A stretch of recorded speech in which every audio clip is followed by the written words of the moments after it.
The debt ceiling bill is finally on its way to the Senate after being passed by the House. The bill is passed.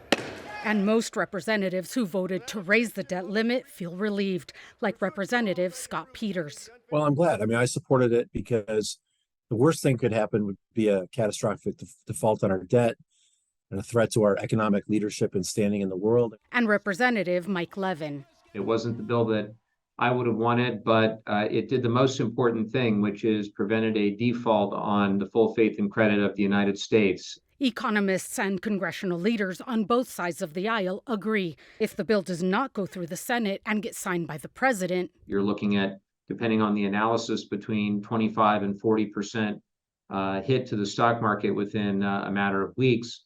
But I look at things like 7.1 million veterans who won't get their disability checks, and the many millions of Americans who rely on Social Security who wouldn't be getting Social Security. It would mean a weakening of the dollar. All the things we're worried about being expensive today would be much more expensive tomorrow.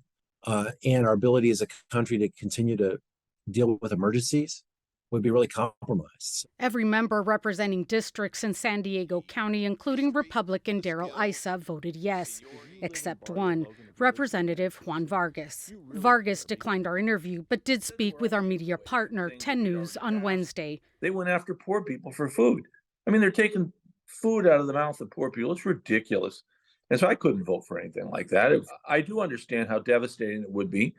And again, the situation would have been different if I didn't know the outcome before I went to the vote. Peters and Levin say there were items in the bill they ordinarily would have voted against, like raising the work requirement age to qualify for cash and food assistance. It will add unnecessary administrative burden and will harm some people who really do need the help, increasing the age from 50 to 54 for certain work requirements. But they compromised and got some things too. The Republicans wanted to oppose that on Medicaid, which would have been really devastating. We were able to repel that. But both say something should be done so the country's financial future isn't held hostage every 2 years. It really is really a stupid way to have this fight every 2 years. We've got to do something different.